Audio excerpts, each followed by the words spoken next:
Hey there, welcome back at week 2 of Tutorial Tuesday season 1, which is all about electro house and dubstep. In this series of videos I will teach you how to create a track with Ableton Live from start to end. I'll also show you some of my tips and techniques that I commonly use in my own productions. I want to advise you to watch my videos in 1080p so you got a clear view of what I'm doing. Haven't seen the first video? Then click the link that will appear in your screen right now. This week we're going to pick a scale for a track, create a 4-bar chord progression. We're also going to create a arpeggiated lead that sits on top of a chord progression, and we're going to apply some sidechain compression.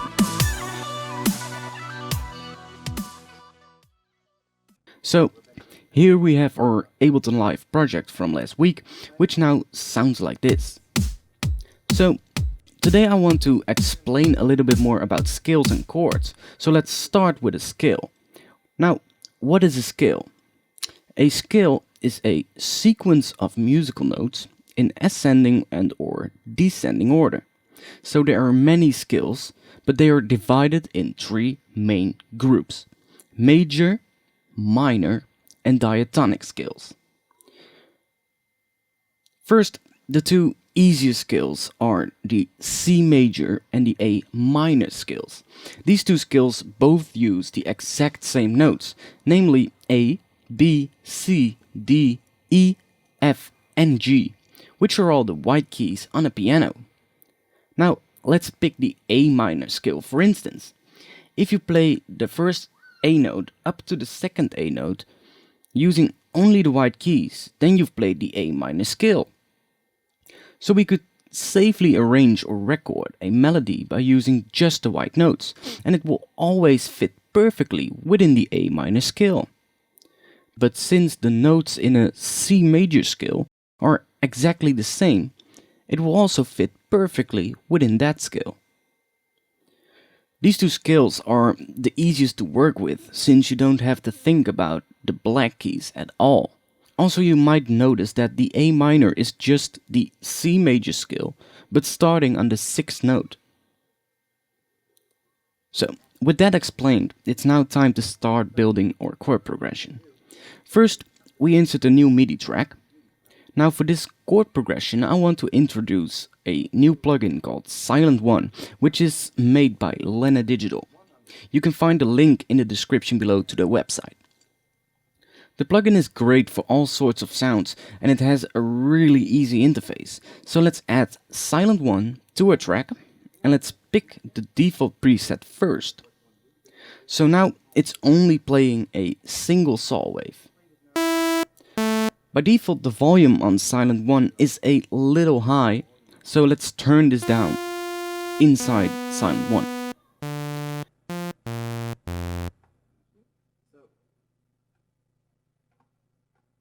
Now we select a 4-bar loop in a sequencer and hit Ctrl plus Shift plus M on our keyboard to create a new MIDI clip. Open up the clip you've just created by double-clicking it. So we pick the A minor scale, and to make things easy we're going to put our first note on A2 in our sequencer. Make the note 1 bar long. Now we Control, click and drag this note 3 semitones up to the C3 note. Finally we copy this note up to the E3 note. If you have watched closely you could see that from the root note, which is A2, C3 is 3 semitones up and E3 is 7 semitones up. That's the definition of a minor chord. To make this into a major chord, we transpose the middle note up 1 semitone, so the gap between the bottom and the middle note in our chord becomes 5 semitones. Now we have the same chord in a major version. So let's select our A minor chord and Control, click and drag it over to the right and transpose it up or down to make our second chord. I find it to be the best around the F2 note.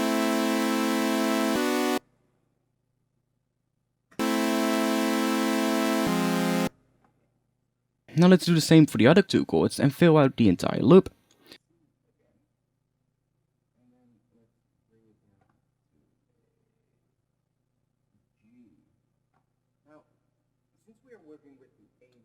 Now if we remember our A minor scale, A, B, C, D, E, F and G, we can now take a look at the chords. We can see that in the second, third and fourth chord there are black keys being used. These are also called flats or sharps. Now to make things easy for ourselves, we don't want these flat notes in our chords, since they are not in our scale. So what to do? Well, if we transpose these flats up one semitone, they will end up on a white note and thus form major chords. So by doing this, your chord progression now has one minor chord and three major chords, but it will still fit perfectly within the A minor scale because of the notes being used. Finally, let's bring the volume of this track down a little and be sure to listen in context with the drums.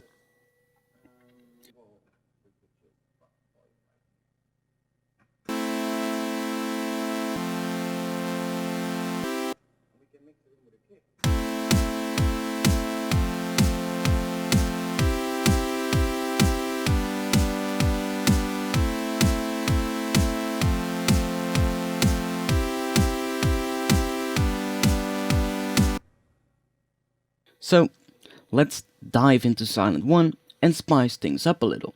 Let's begin with doubling the amount of voices and introducing a little detuning on oscillator 1.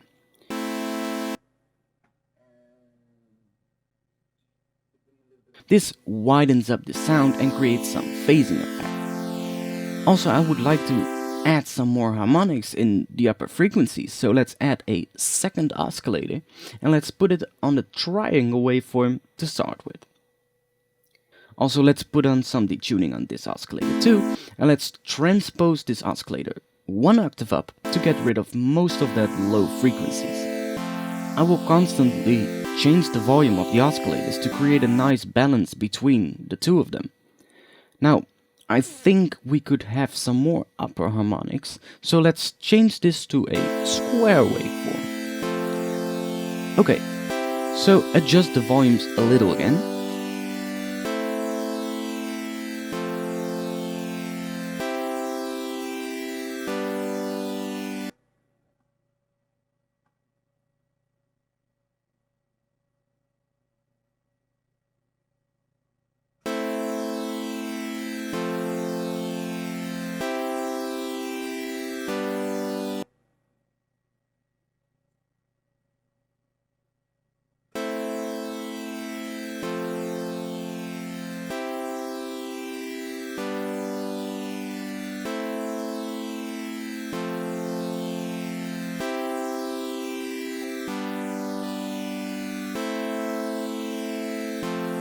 And let's reduce the stereo width on our saw oscillator to make it a little less wide.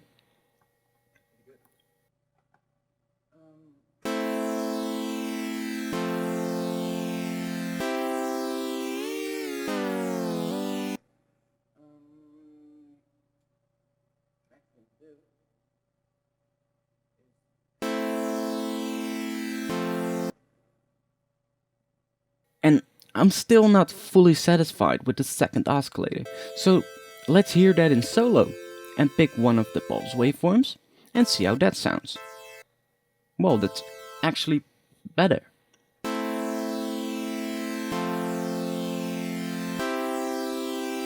So let's put on some effects. First a chorus to make everything a little wider and fatter. Bring the dry wet down since we only want a little bit of the chorus effect. Also we bring up the feedback a little to, well, just bring out the chorus a little bit more. Now, if we put Live's built-in spectrum analyzer to a track, we can see that when our first note hits, there is some unwanted low rumble in the lower frequencies from about 150 Hz and down.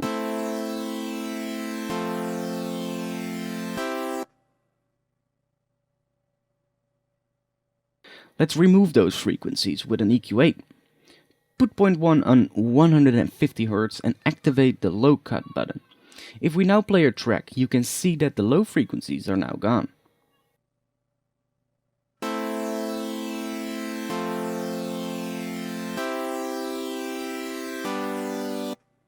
Now let's reduce the mids a little and add a high cut also, to get rid of some of those higher frequencies that sound a little harsh to the ears.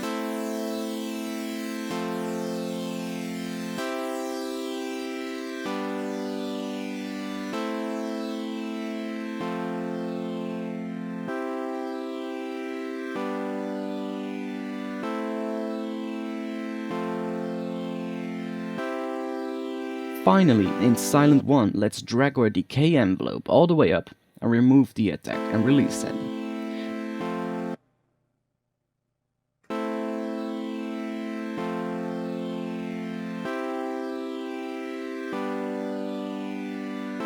Now I've been a little hard with taking out the high frequencies, so let's go back to our EQ8 and bring those back in.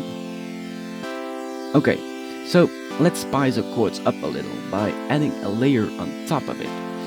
This layer will eventually become our arpeggiated lead that sits on top of our chords. Right click our Silent 1 track and choose Duplicate or press Ctrl+D on your keyboard. Now open it up and initialize the preset so we have a single saw wave again. Also, don't forget bringing down the volume within Silent 1. Finally, let's delete the EQ8 so we get back all of the upper harmonics. So, for this sound, let's pick the tri-saw waveform, which is a combination of a saw and a triangle waveform. Put the amount of voices on 2 and let's bring in quite some detuning. It starts to sound pretty wide already. Finally, we bring oscillator 1 up 1 octave. Now, I think this is a little too soft for my taste, so let's change the waveform to a square, which sounds a little more aggressive, and see how that sounds. Well, that's better. For oscillator 2, we transpose it up 2 octaves. We put it on 2 voices and bringing quite a lot of detuning again. Now finally it's time to adjust our volumes to taste.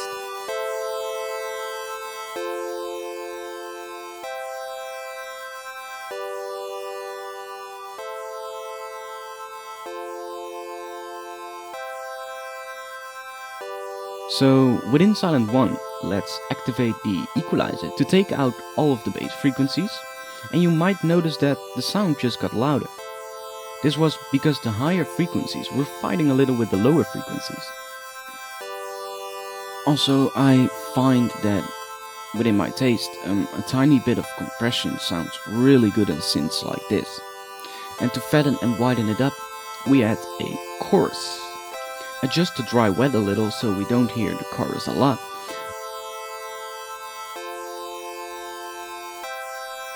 I also add a tiny bit of phasing, just to give it some more depth and modulation. I use a very slow LFO rate on the phaser, so the effect gets really subtle. Also, I have brought down the dry wet a lot. So, let's add in an EQ8 and take out all of the lower frequencies, since those are already in our other synth layer.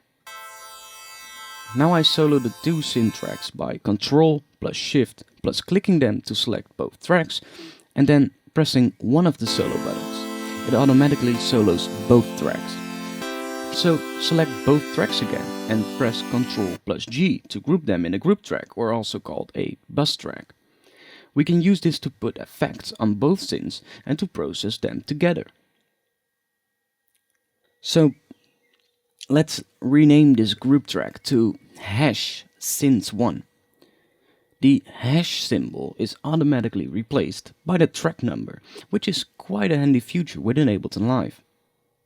The first thing I like to add to our group track is the mix gel compressor preset, just to glue the 2 tracks a little together. Also, bring the output of the mix gel compressor down to 0 dB.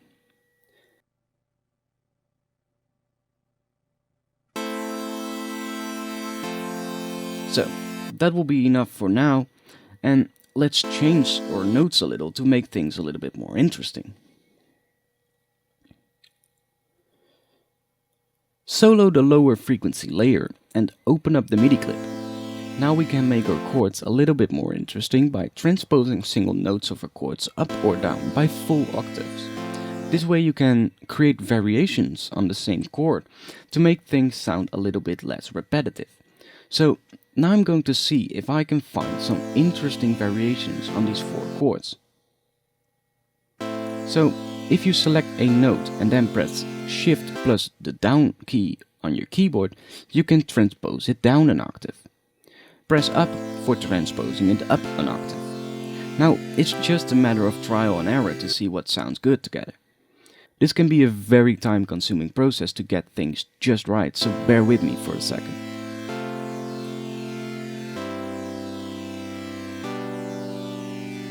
So if we play them together, we now have changed the chords of the first layer, but it will still sound good together with the other layers since we use the same notes, just shuffled up a little bit. Also, these notes are still within the A minor scale we talked about earlier. I think the second layer is a little bit thin, so let's bring some of those mid frequencies back in a little. Also take out some of the ultra highs to get rid of that ear-piercing ringing that we can hear going on in the high frequencies. Now, let's do the same for the second layer.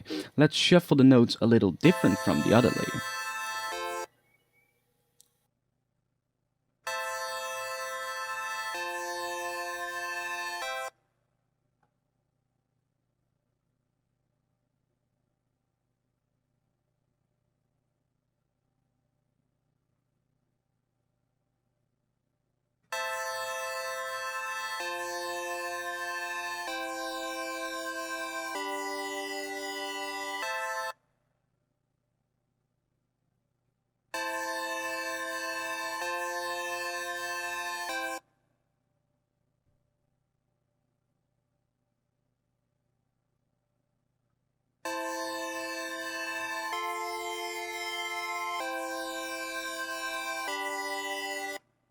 After that, play the sounds together and see if it fits.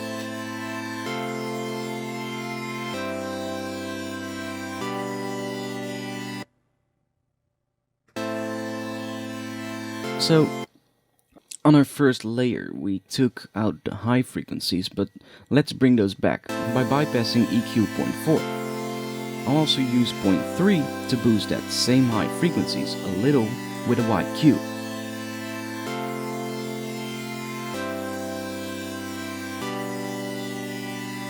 So we can now unsolo our group track and play it together with the drums.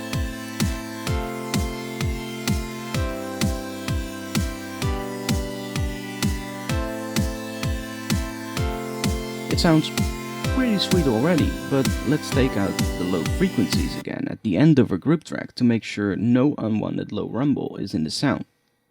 Finally, we shape the low, mid and high frequencies a little bit with some subtle EQ boosts and cuts.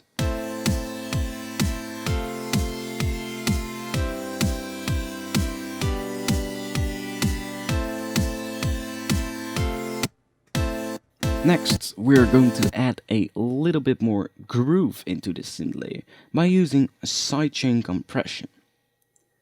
First, we need an input signal that is going to control the amount of compression on the compressor. So let's duplicate a kick track and drag it out of our drums group track.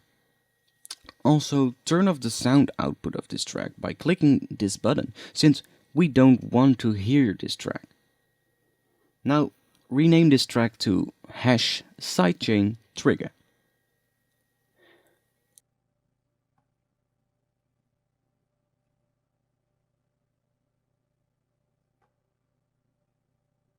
Now solo a synth group and add a default compressor at the end of a signal chain. This compressor is going to automatically duck away the synth when the kick is playing. First, we don't need any attack, and a release of somewhere between 35 and 80 milliseconds. Now, click this little arrow at the top to open up the sidechain panel. Click the drop-down menu and select sidechain trigger as the input signal. Now, we press play, turn off the makeup gain on the compressor and start lowering the threshold. You can now hear the pumping effect taking place. And now it's just a matter of adjusting the amount of compression to your own taste.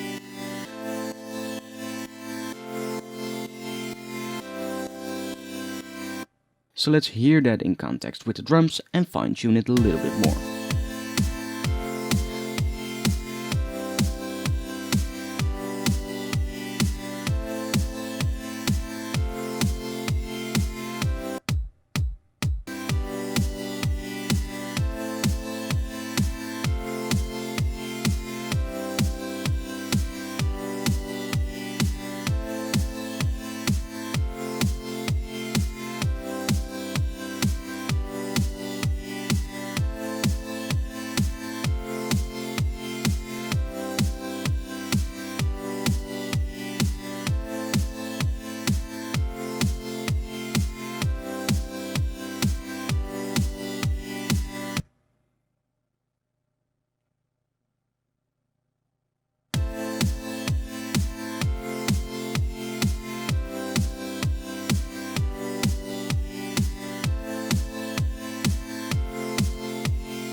Okay, so finally let's change the top layer of a synth to something a little bit more rhythmical by adding an arpeggiator to our effects chain.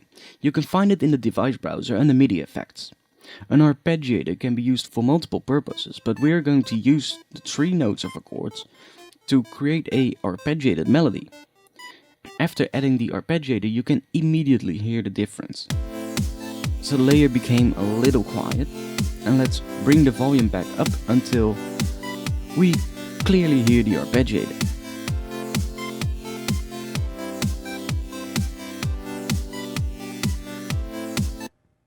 Now let's open up Silent 1 and add a little reverb to this melody. This fills out the spaces between the notes and makes it sound a little bit more natural. Finally, we can bring the volume within Silent 1 up a little too. So, the gate on the arpeggiator controls how long the arpeggiator notes are going to be. So let's bring them up a little to make the notes sustain a little longer. Now, the arpeggiator comes with kinds of different styles for you to choose from. Just browse through them and pick the one you like most. This affects the playing order of the notes. Okay, so the 2 layers are fighting a little bit because we raised the volume on the second layer. So let's change the EQ settings on the first layer so that we take out some more of the mid frequencies, since these are the frequencies which fight with the second layer. The first layer becomes a little thin now, so let's introduce another plugin I like a lot to distort the lows and mids of this layer and make things sound a little bit more warmer. So I've loaded up RP-Distort, which is a very cool distortion plugin by Rob Papen. First, let's reset it to the default preset by clicking this preset window at the top and choosing default preset. For the distortion type, we pick the amp simulator and tune its settings to taste.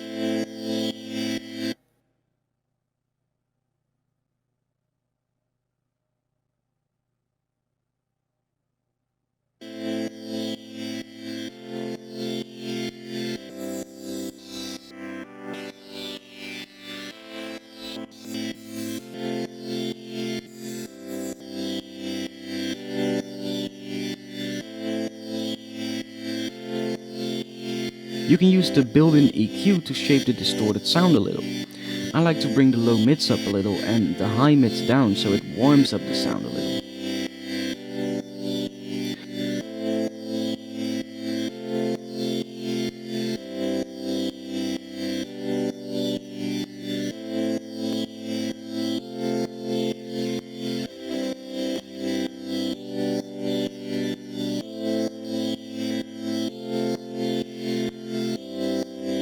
Also, let's introduce a little compression on this already pretty compressed sounds, just to even out the volume spikes a little.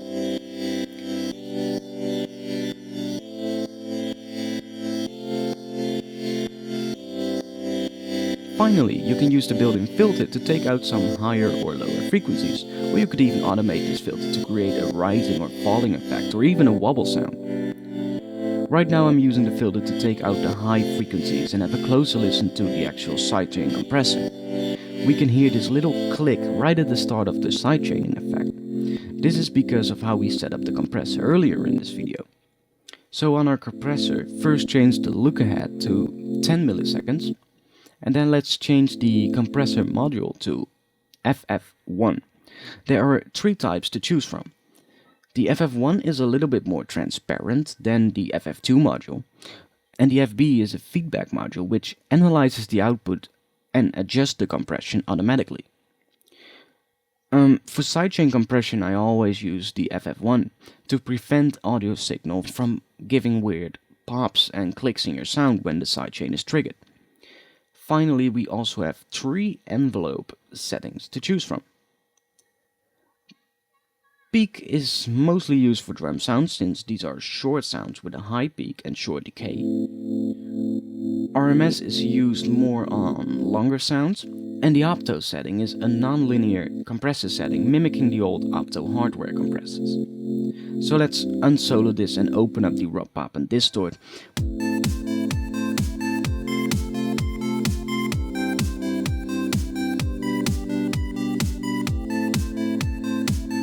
We can now bring the lows back up since we have now set up the compressor in the right way.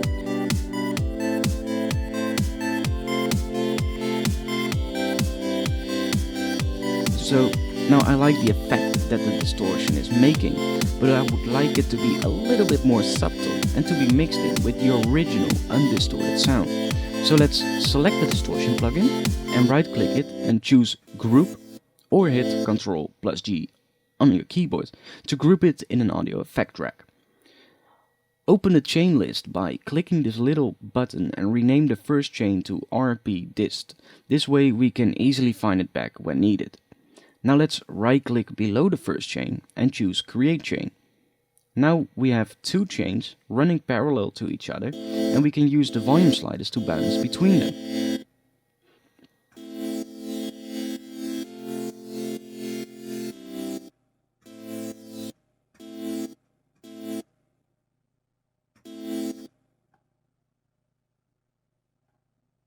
Finally, we drop an EQ8 after the audio effect track to boost the lows a little, take out some of the mids and boost the highs just a little. This helps making the sound less muddy within the mid-range area and a little bit more clear in the low and high frequencies. Now, since we use an audio effect rack to split the signal, I like to put another mixed gel compressor preset, just to glue it back together and make it sound as one sound instead of separate layers. So, if we listen to the final product of today, we can hear that the arpeggiated lead is a little loud in the mid-range. So, open up the EQ and take out the mids a little. Also bring some of the low frequencies back in to add a little warmth. Now, finally, let's add some transparent compression to this layer by loading up the compression preset called 1976, which uses the feedback module. This preset emulates some of the older analog compressors and adds a little dirt and warmth to your sound. Turn off the makeup gain and bring the output volume up slightly to balance it with the first layer.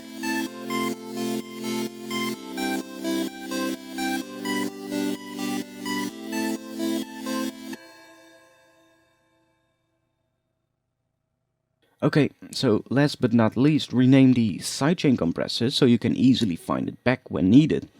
I find this to be so important within an organized workflow, and so many people forget to organize their work. So, one more thing, we can change the overall feeling of the arpeggiated melody by changing the arpeggiated speed. So let's speed it up to 1/12 notes to see how that impacts on our final sound. I actually kinda like that faster melody going on, so let's see what the other playing styles do.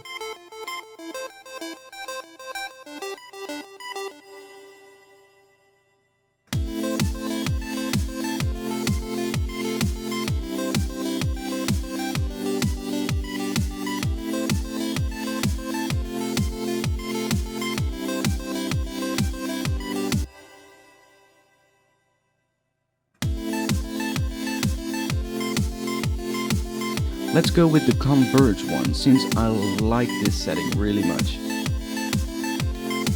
So that was it for this week's long tutorial. Meanwhile, you can visit my website for all latest updates about my tutorials, music, and other projects at www.artfxstudios.com, or go to facebook.com/artfxstudios.com and give me a like.